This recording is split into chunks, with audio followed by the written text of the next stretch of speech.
Assalamualaikum warahmatullahi wabarakatuh. Perkenalkan, nama saya Safira Wijayanti, NIM 2018-067.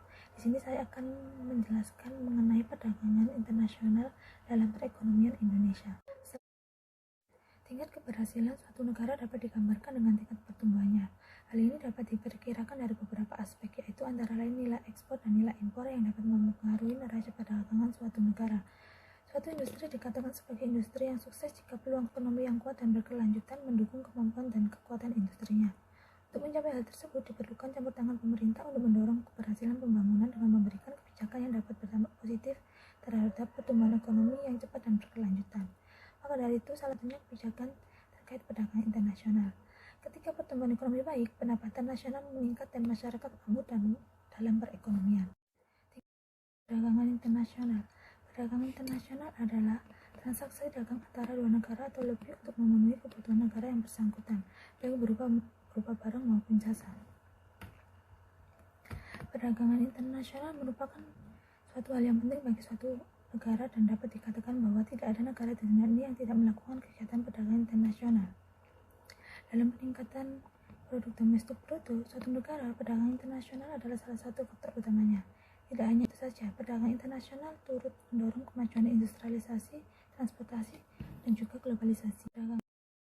Adapun faktor-faktor pendorong perdagangan internasional yang pertama yaitu untuk memenuhi kebutuhan barang dan jasa dalam negeri yang kurang melimpah.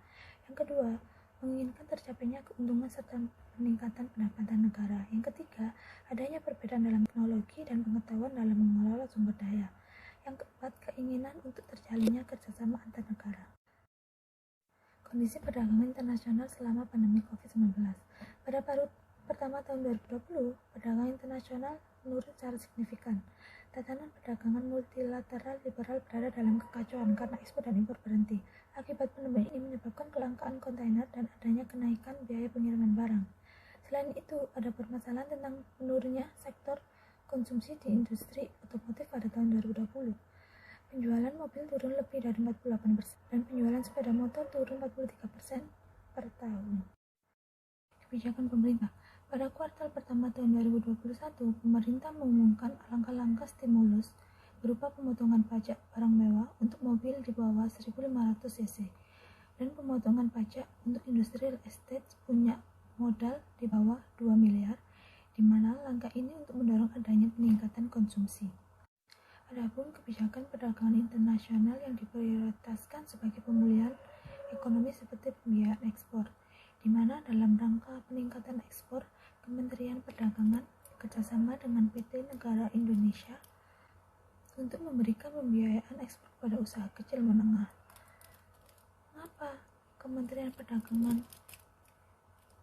memberikan pembiayaan ekspor kepada UKM?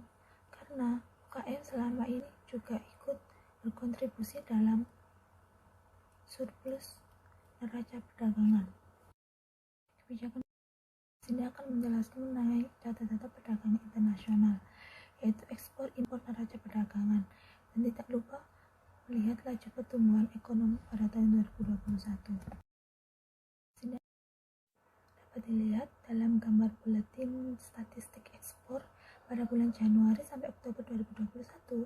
Secara kumulatif, ekspor Indonesia selama Januari sampai Oktober 2021 mencapai volume 521.945,2 ton dengan nilai 186.318,5 juta US dollar yang terdiri dari komoditas migas 9.849,7 juta US dollar dan hasil ekspor komoditas non-migas 176.468,8 juta US dollar.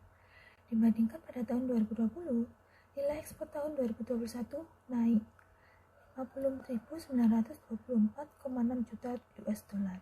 Hal ini terjadi akibat adanya peningkatan pada ekspor komoditas non-migas nilai 51.545,0 juta US dollar. Selanjutnya impor. Dapat dilihat pada data berikut bahwa impor Indonesia selama Oktober 2021 volumenya naik mencapai 3,40% menjadi 14.909,3 ribu ton dengan nilai 16.293,6 juta US dollar, naik 59 juta juta dolar dibandingkan dengan bulan sebelumnya. Nilai impor Oktober terdiri dari impor minyak bumi dan gas, komoditas migas 1.898,1 juta US dollar, dan hasil impor komoditas non-migas 14.395,5 juta US dollar. Komoditas migas dengan 15,56% dan impor sebesar 88,35%. Menurut volumenya, impor migas mencapai 2.577,8 ribu ton, sedangkan non-migas 12.331,5 ribu ton. Selanjutnya, neraca perdagangan.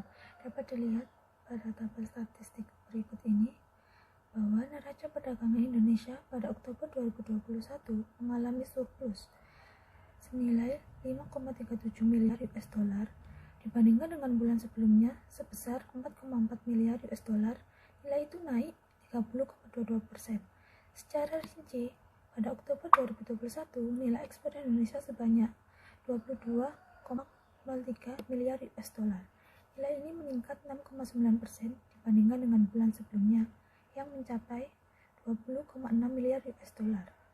Sementara itu, dibandingkan dengan nilai impor pada September 2021 yang sebesar 16,23 miliar US dollar, nilai impor Indonesia Oktober 2021 tercatat sebanyak 16,29 miliar US dollar. Selanjutnya, laju pertumbuhan dan sumber pertumbuhan PDRB menurut pengeluaran. Dapat dilihat dari tabel berikut ini bahwa ekspor dan impor berkontribusi besar dalam pertumbuhan ekonomi Indonesia triwulan 3 2021. Dibandingkan pengeluaran yang lain, kinerja ekspor dan impor pada periode ini mengalami pertumbuhan yang signifikan. Impor tumbuh paling tinggi dengan 30,11% serta ekspor dengan 29,16%. Dari sisi pengeluaran, perdagangan internasional ini mendominasi pertumbuhan ekonomi. Pertumbuhan ekspor yang tinggi bisa terjadi akibat didukung dengan membaiknya perekonomian dari sebagian dagang yang ada di Indonesia. Ekspor migas dan non-migas pada triwulan 3 sama-sama mengalami pertumbuhan. Selain ekspor dan impor, ada pula komponen yang lain, yaitu konsumsi rumah tangga yang hanya tumbuh sebesar 1,03%, lalu konsumsi lembaga non-profit yang melayani rumah tangga hanya tumbuh sebesar 2,96%, disusul dengan konsumsi pemerintah yang tumbuh sekitar 0,66%, dan terakhir pembentukan modal tetap bruto tumbuh 3,74%. Demikian yang dapat saya sampaikan. Mohon maaf apabila ada salah kata maupun kekeliruan dalam penyampaian materi ini. Sekian, terima kasih.